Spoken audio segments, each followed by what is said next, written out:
अब प्राणायाम के बाद प्रत्याहार, ये पांचवी पादान है अष्टांग योग की। प्रत्याहार का मतलब क्या है? Withdrawal of senses. हमारे जो पहले मैंने संबोधित किया था, हमारे 5 कर्मेंद्रिय है, 5 ज्ञानेंद्रिय है हमारे, उनके ऊपर अगर आप नियंत्रण रखते हो तो समझ लो कि आपने प्रत्याहार का अभ्यास ठीक से किया है। अब वो उस प्रत्याहार के अभ्यास करने के लिए ऐसी कोई स्पेशल ऐसी कोई विधि नहीं है कि इसका जैसे आसन का अभ्यास करते, प्राणायाम का अभ्यास करते, इसकी कोई विधि नहीं है।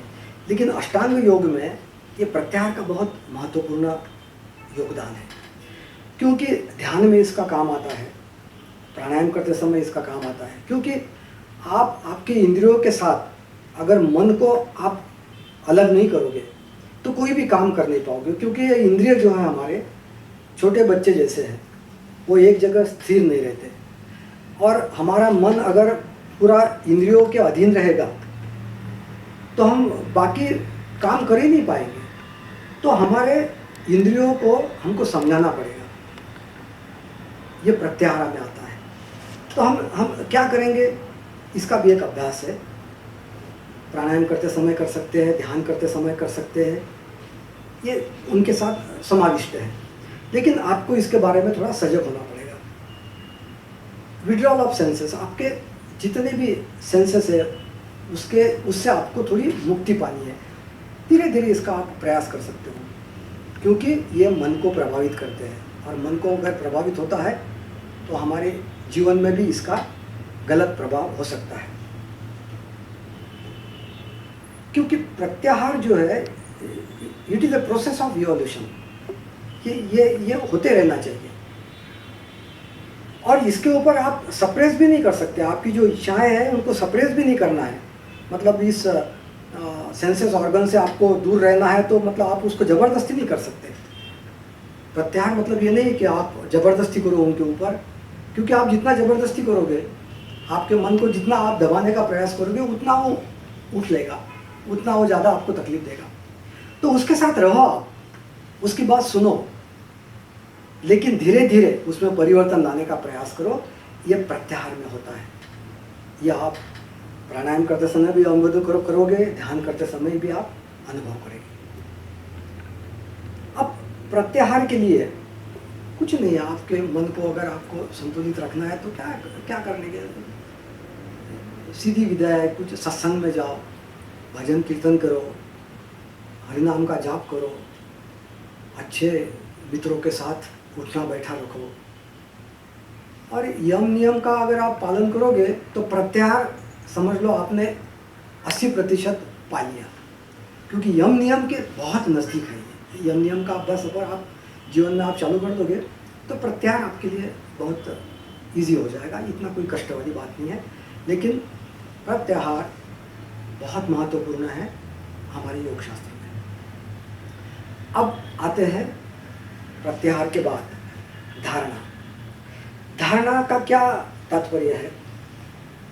धारणा मतलब one pointedness of the mind, concentration.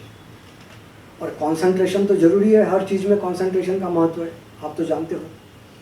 एकाग्रता अगर नहीं है तो आप कोई भी काम नहीं कर सकते। और एकाग्रता जो है वो आपको ध्यान में भी मदद करेगी। एकाग्रता आपके आसन प्राणायाम का अभ्यास करोगे तब भी आपको एकाग्रता का उपयोग पड़ेगा। अब कहने का तात्पर्य यह है कि एकाग्रता में आपको किसी विशिष्ट बात के ऊपर ध्यान रखना है। ये अभ्यास के द्वारा हो सकता है। आपने वो कथा तो सुनी होगी द्रोणाचार्य अर्जुन की, केवल मछली की आंख उनको दिखती है, बाकी कुछ नहीं दिखता है। तो यह है कंसंट्रेशन, जिसको योग शास्त्र में धारणा कहते हैं। इसका आपको अभ्यास करना पड़ेगा। हठ योगा में इसके अभ्यास है, आप त्राटक करते हो तो धारणा आपकी मजबूत होने के लिए, कंसंट्रेशन अच्छा होने के लिए आप त्राटक का भी अभ्यास कर सकते हो। सुबह उठ के आपके टेरेस पर चले जाइए, उगते सूरज को देखिए, मोमबत्ती को देखिए आप, जब पूर्णमासी की रात हो तब चांद को देखने का प्रयास करिए उनके तरफ, क्योंकि पूरे ध्यान, पूरे मन को एक जगह केंद्रित करने का अभ्यास। समुद्र के किनारे जाइए, उनकी लहरें देखते रहिए कई घंटों तक। ये क्या हुआ? ये कंसंट्रेशन नहीं है, धारणा ही है। यही आपको अभ्यास करना पड़ेगा। रोज के जीवन में इसको आप उपयोग में ला सकते हो, लेकिन सजगता होना चाहिए कि मुझे ये करना है। और जिस व्यक्ति का कंसंट्रेशन अच्छा है वो काम भी अच्छा करता है।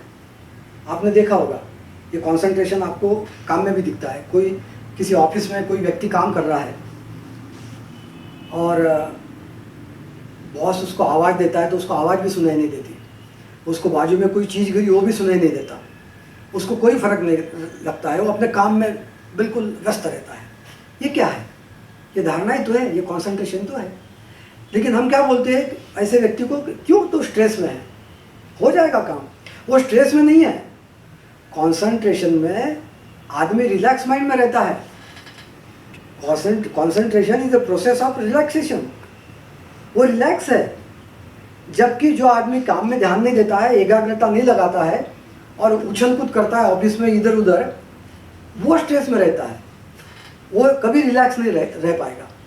तो आपके रोजमर्रा के काम में आपकी गृहिणी देखो, किचन में काम करती है, पूरा ध्यान खाना बनाने में लगा देती है, उसको होश नहीं रहता है, तो वो कंसंट्रेशन है। तो वो धारणा आपको अंगीकारनी होगी। उसके मैंने जैसे अभ्यास है वो अभ्यास के द्वारा हो सकता है, आपको करना पड़ेगा। और उसके लिए फिर यम नियम आपको काम आएंगे।